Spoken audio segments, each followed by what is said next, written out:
Berjumpa kembali dengan saya di channel YouTube Fisika Sahabatku bersama saya Sapri SPD. Pada pertemuan kita kali ini kita akan belajar fisika kelas 10 untuk materi besaran fisika dan pengukurannya. Adapun kompetensi dasar yang kita capai yaitu 3.2 menerapkan prinsip-prinsip pengukuran besaran fisis, ketepatan, ketelitian, dan angka penting serta notasi ilmiah. Sedangkan indikator pencapaian kompetensi yaitu siswa dapat menjelaskan pengertian besaran dan satuan, siswa dapat menjelaskan pengertian besaran pokok dan besaran turunan, serta siswa dapat menentukan dimensi dari suatu besaran. Baik, kita masuk ke konsep besaran. Apa itu besaran?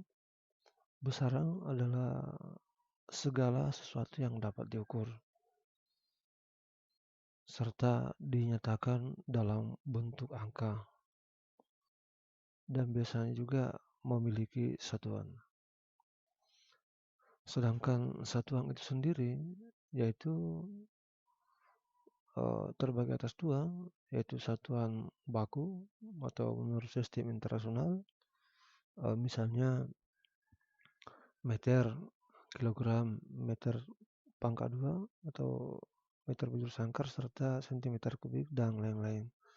Satuan baku ini dikatakan sebagai sistem internasional karena dipakai di seluruh dunia. Jadi meternya untuk semua negara dunia ini adalah meternya sama, maka dikatakan sebagai sistem baku.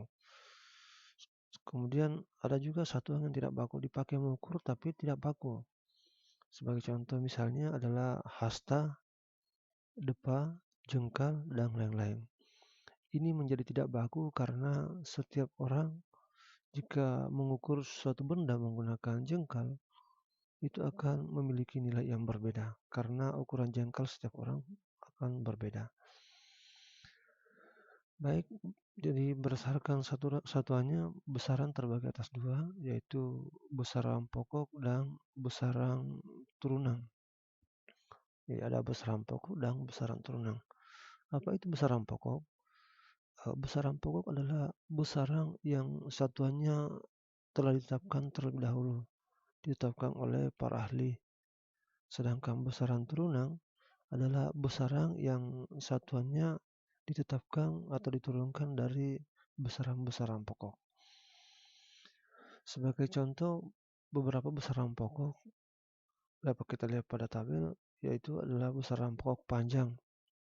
Satuannya adalah meter, kemudian massa satuannya adalah kilogram, kemudian besaran pokok waktu satuannya sekon, kuat arus listrik ampere, besaran pokok suhu satuannya adalah Kelvin, intensitas cahaya kandela, dan jumlah sak satunya adalah mol. Sedangkan contoh dari besaran turunan dapat kita lihat pada tabelnya juga. Jadi ini hanya beberapa contoh saja, masih banyak besaran turunan yang lain. Contoh satu misalnya besaran turunan luas. Jadi turunan luas ini dijabarkan dari besaran pokok yaitu panjang kali lebar. Jadi luas berasal dari besaran pokok yaitu besaran pokok panjang dan lebar-lebar juga termasuk salah satu besaran pokok panjang. Satunya adalah meter pangkat 2. Kemudian volume yaitu panjang kali lebar kali tinggi. Kemudian massa jenis yaitu massa per volume. Jadi massa jenis diambil dari besaran pokok itu besaran pokok massa, dan volume yaitu panjang kali lebar kali tinggi. Jadi panjang kali lebar dan tinggi juga termasuk besaran panjang. Makanya berasal dari besaran pokok. Sedangkan kecepatan yaitu perpindahan per satuan waktu.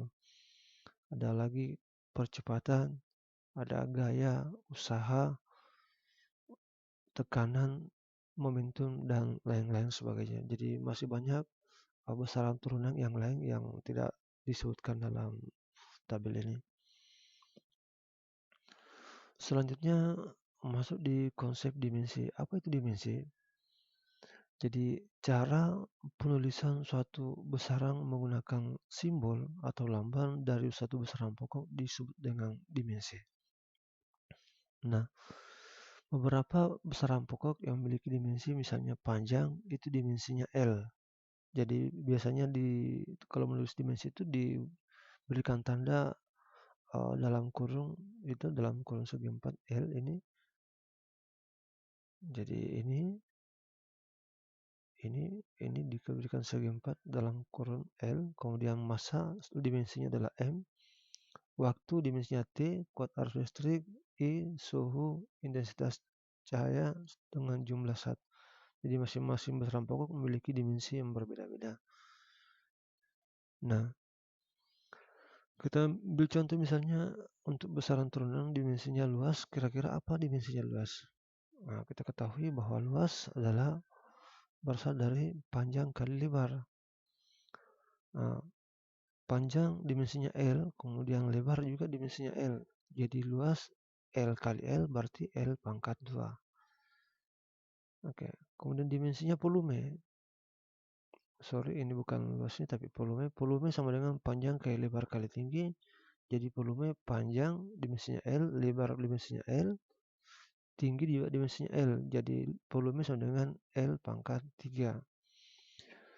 Kemudian kecepatan adalah perpindahan per satu waktu.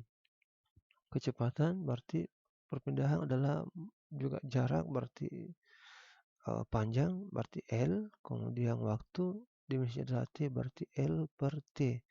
Berarti bisa juga dituliskan kecepatan L kali T pangkat min 1. Kemudian dimensinya percepatan. Percepatan sama dengan kecepatan per satuan waktu. Jadi kecepatan kita sudah dapat di sini tadi kecepatan. Kecepatannya adalah L kali T pangkat min 1. Kemudian waktu T dimensinya adalah T ini. Waktu dimensinya T. Jadi percepatan sama dengan L kali T pangkat minus 2. Jadi ini minus 1 pangkat 1 naik ke atas menjadi min 1 kurang 1 menjadi min 2. Dimensi gaya diperoleh dari massa kali percepatan. Massa dimensinya adalah M, kemudian percepatan itu dimensinya ini, L kali T pangkat minus 2. Berarti gaya sama dengan M, L kali T pangkat minus 2. Oke. Terakhir adalah manfaat dimensi. Apa tujuannya kita mempelajari dimensi? Jadi dimensi adalah tujuan kita mempelajari dimensi adalah manfaat kita mempelajari dimensi adalah untuk menganalisis kesetaraan atau kesamaan dua besaran yang sepintas berbeda. Misalnya energi dan usaha. Energi dan usaha sama-sama memiliki dimensi M kali L pangkat 2 T pangkat minus 2. Yang kedua, yaitu untuk menganalisis kebenaran suatu persamaan yang menyatakan hubungan-hubungan antara suatu besaran. Jadi inilah manfaat kita untuk mempelajari dimensi. Demikian pertemuan kita kali ini, semoga bermanfaat. Silakan like, share, and subscribe. Mudah-mudahan bermanfaat bagi kita semua. Assalamualaikum warahmatullahi wabarakatuh.